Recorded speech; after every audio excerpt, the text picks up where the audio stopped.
Welcome, friends of the Greasy Shop Rag. Today we're going to take a look at a Husqvarna 359 chainsaw. Customer complaint is that it won't start.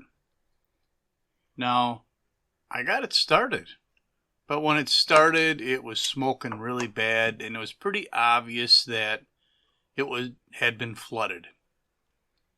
So I don't know if it was flooded because the guy just pulled on the cord too many times with the choke on, or if there's some kind of actual problem with the saw.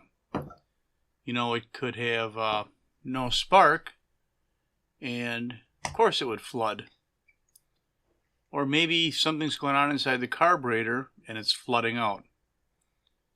I mean, there's certainly a few other possibilities, you know, weird things like choke problems, or, you know, engine problems, air leaks, whatever.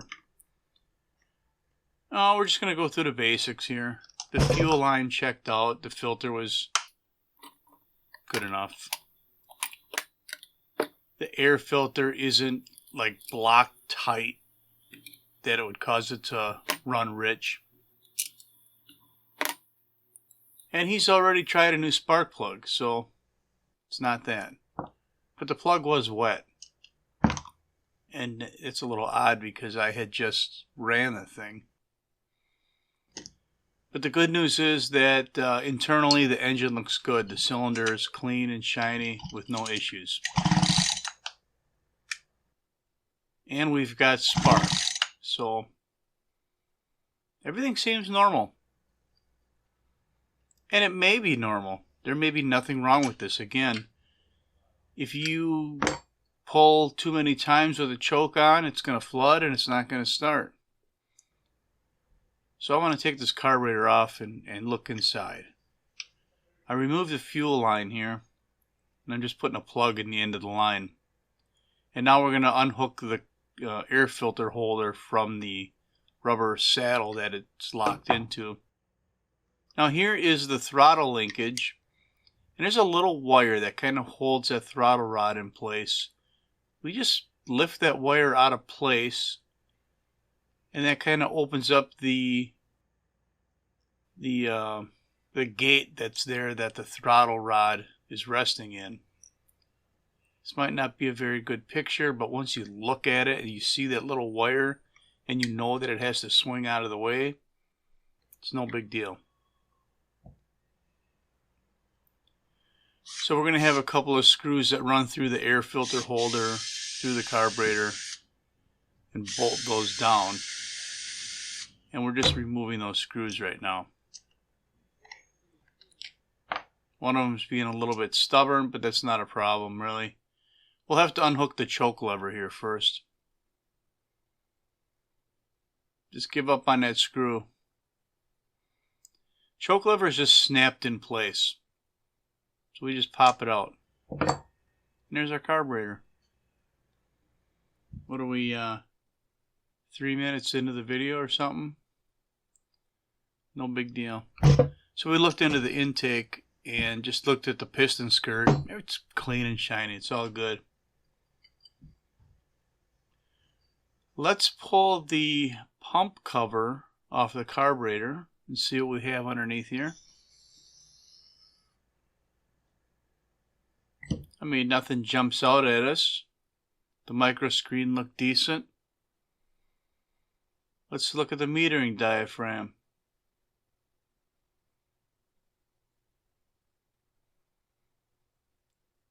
You know, maybe it has a little bit of age to it, but it really wasn't bad.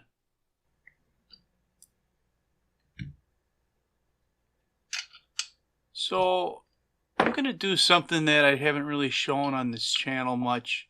I want to test the pulse from the crankcase that goes to the carburetor and runs the pump. I'm going to squirt some 2-cycle oil at that hole in the intake where that pulse comes through. It's hard to see, but it's bubbling right there.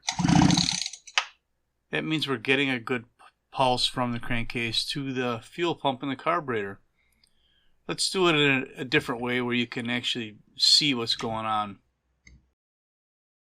I'm going to stick this pressure gauge into the intake there, and you can see the needle on my pressure gauge fluttering. So I'm getting a good pulse from the crankcase to the fuel pump. Why did I test that? I don't know. I'm getting some really conflicting results here. And I just wanted to make sure that that was working. You know, the inside of this carburetor was dry, but the spark plug was wet. I didn't quite understand what was going on there. And one of those two things can't be true. Now, this isn't going to be a video about figuring out which one of those things is wrong.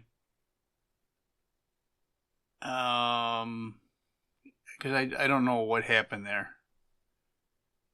I'm just going to move forward with putting a fresh kit in this carburetor and testing it again and seeing what happens. So here's our needle. We got to make sure that that spring is in place. The needle is on the metering lever. We drop it down into the seat, and then we slide the cross shaft that goes to the metering lever. We slide that over underneath the screw, and then we'll tighten it down. Now that metering lever height should be checked, and in this case it should be as high as the sides of the top of the carburetor there. So we just lay a straight edge across and confirm that that height is correct. If it wasn't, we would just bend that metering lever to adjust the height.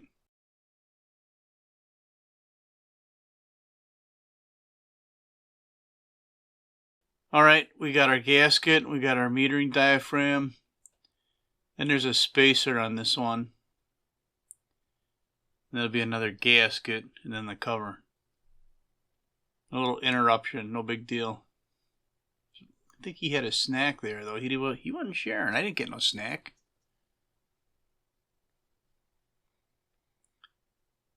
Alright, these gaskets that are on this, that come with a kit, take a close look at them.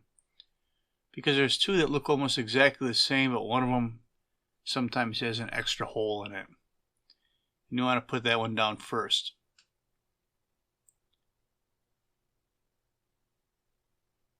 So we've got the metering lever side all assembled. Fuel pump side. We've got a micro screen in here. We're going to pop that out. Now sometimes there can look like you got a good screen, but you might just have a scum that's formed over the top of that screen. So you want to take a good close look at it. And that scum could certainly prevent fuel from entering the carburetor, and it would keep the engine from running. That's actually our fuel pump, that brown diaphragm, and a gasket, and the cover. A little bit of schmutz on the cover, we'll just blow that off.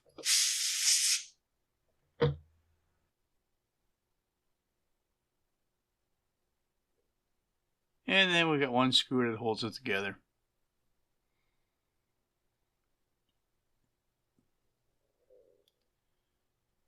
Alright, let's put this back together and see what we have.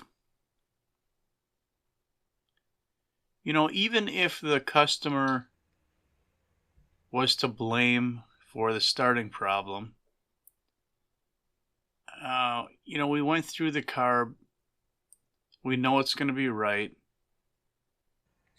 And we can discuss starting procedures with the customer.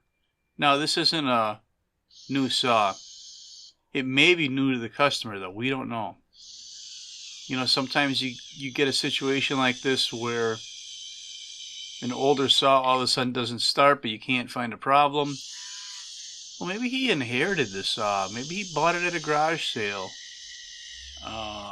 Maybe he's younger and he's just starting to use saws, and it always ran good for the old man, but he's new to it. I don't know what the backstory is on it, but I do know that, you know, he's going to get a half an hour of labor here and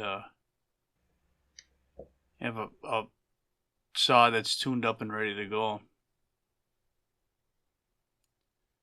So we put the carb, the air filter holder back in the saddles, and we got the fuel line back on. Here's our throttle rod. So we put one end into the trigger opening, I guess we can call it. And then there's that big rubber boot. It's got some grooves in it, and it sits down in the back of the tray there, the carburetor. And once that's in place, then we can hook the throttle rod back into the carburetor. And there's just a Z-bend on the end of the rod, and you just put it in the little notch that holds it. And then we have to push that wire back down. It kind of locks it in place. Checking the choke function and the fast idle function. That all seems to work properly. You can see when we pull the choke out, it locks the fast idle in place until we hit the trigger. It releases it. So here at the end of the video, we're going to just go through some basic carburetor adjustments. I'll write up on the screen here what I'm doing.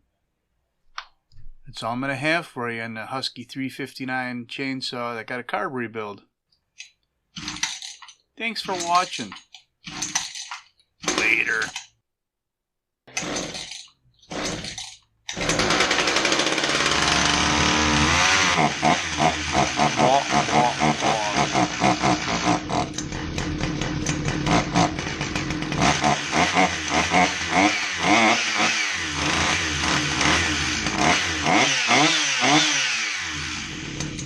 When I say richer and leaner, richer is backing the screw out and leaner is turning the screw in.